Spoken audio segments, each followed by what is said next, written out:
मित्रों, सनातन धर्म ग्रंथों के विषय में जब हम अध्ययन करते हैं तब कुछ एक शब्द एकाधिक बार हमारे सामने आते हैं। चूँकि इन शब्दों के मायने बहुत अधिक हैं, इसलिए इन्हें समझना बहुत ही ज़रूरी है और इन्हें समझे बगैर सनातन धर्म ग्रंथावलियों को हम ढंग से नहीं जान पाएंगे। आज हम ऐसे ही एक शब्द मनवंतर के विषय में जानकारी प्राप्त करने का प्रयत्न करेंगे।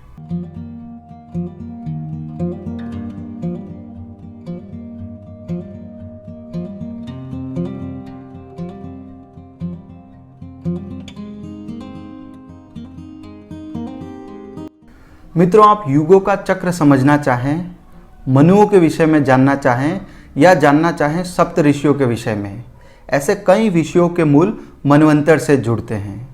देखा जाए तो मनवंतर एक संस्कृत शब्द है जिसका संधि विच्छेद करने पर मनु धन अंतर मिलता है, जिसका सीधा और सरल अर्थ है मनु की आयु।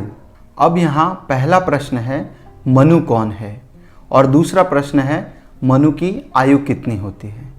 तो सबसे पहले प्रश्न का उत्तर है कि मनु कोई नाम नहीं, यह एक विशेष प्रकार की उपाधि है। इस सृष्टि के संचालन एवं उत्तरदायित्व हेतु सृष्टि के रचयिता ब्रह्मा जी ने अपने मन से जिन व्यक्तित्वों की रचना की है या करने वाले हैं, उन्हें मनु कहा जाता है। मित्रों, हमने सृष्टि की उत्पत्ति श्रृंखला के पहले वीडियो में देखा और आपको बताया था कि सृष्टि की उत्पत्ति हेतु कैसे ब्रह्मा जी ने सबसे पहले इस सृष्टि के प्रथम पुरुष स्वयंभू की उत्पत्ति की थी।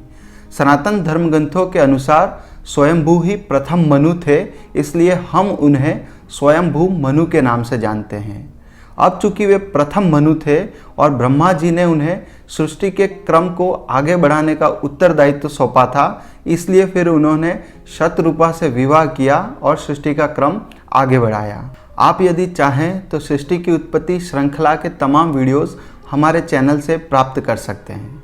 खैर, यहाँ आपको एक बात बता दूं कि सनातन धर्म ग्रंथों में कुल 14 मनुओं का उल्लेख मिलता है। अब यहाँ दूसरा प्रश्न है कि मनु की आयु कितनी होती है, तो इसको थोड़ा ध्यान से समझिएगा। सनातन धर्म ग्रंथों के अनुसार मानव, पितृ, देव, मनु एवं ब्रह्मा जी के दिन, मास और वर्ष की गणना भिन्न भिन्न रूप से होती है। यहाँ जो जितना ऊपर है उसका दिन उतना ही बड़ा है।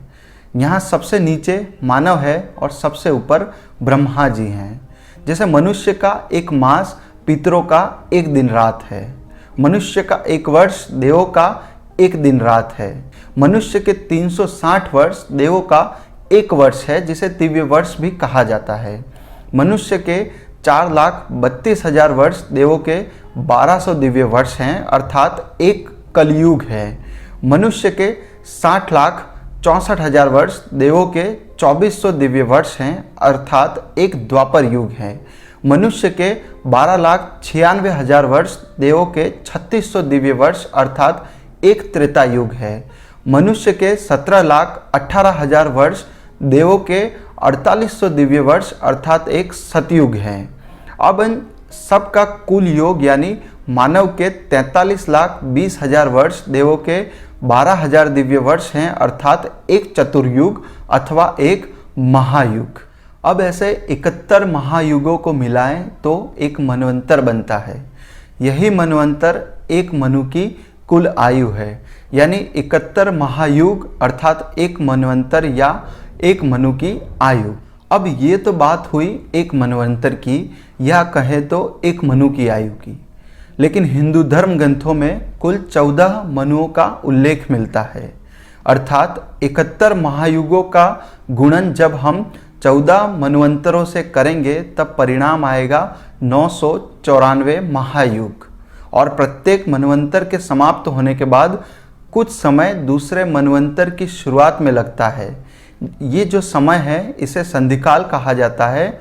इस संधिकाल का समय भी 6 महायुग के समान है। तो अब मनवंतर के 994 महायुगों एवं संधिकाल के 6 महायुगों का योग 1000 महायोग है, जो ब्रह्मा जी का एक दिन है, जिसे कल्प कहा जाता है। यहाँ आपको ये भी बता दूँ कि ब्रह्मा जी का जितना बड़ा दिन है उतनी ही बड़ी उनकी रात्रि भी है। वर्तमान में ब्रह्मा जी का दिन का समय चल रहा है, लेकिन जब उनकी रात्रि होगी और वे निद्रा में जाएंगे तब इस सृष्टि का नाश हो जाएगा। इस पूरे प्रकरण के लिए हमारे धर्म ग्रंथों में प्रलय शब्द का प्रयोग हुआ है। इसके साथ ही आपको बताना चाहूँगा कि 14 मनवंतरों में से 6 मनवंतर बीत चुके हैं। वर्तमान में जो मनवंतर चल रहा है वह 7वां मनवंतर है। वर्तमान मनवंतर के मनु वैवस्वत मनु हैं और इन 7वें मनवंतर के बाद भी 7 मनुओं का काल अभी भी शेष है। यहाँ आपको ये भी बता दूं कि जब भी नए मनु अपना काम संभालते हैं तब वे नए इंद्र, इंद्राणी, सप्त ऋषियों इत्यादि की नियुक्ति करते हैं। बहरहाल हिंदू धर्म ग्रंथों में उल्लेखित 14 मनुओं का क्रम कुछ इस प्रकार है। प्रथम मनु स्वयंभू मनु, दूसरे मनु सोरचिष मनु, तीसरे मनु औत्तमी मनु, चौथे मनु तामस मनु, 5वें मनु रेवत मनु, 6ठे मनु चाक्षुष मनु, 7वें और वर्तमान मनु वैवस्वत मनु, 8वें सावर्णी मनु, 9वें दक्ष सावर्णी मनु, 10वें ब्रह्म सावर्णी मनु, 11वें धर्म सावर्णी मनु, 12वें रुद्र सावर्णी मनु, 13वें रोच या देव सावर्णी मनु और 14वें और अंतिम भौत या इंद्र सावर्णी मनु।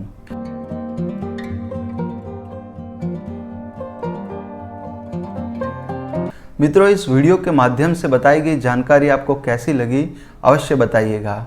कमेंट्स, लाइक के ज़रिए आपकी प्रतिक्रियाएं दीजिएगा और जानकारी ठीक लगे तो साझा भी कीजिएगा। साथ ही अपना ध्यान रखिएगा। जय श्री राम।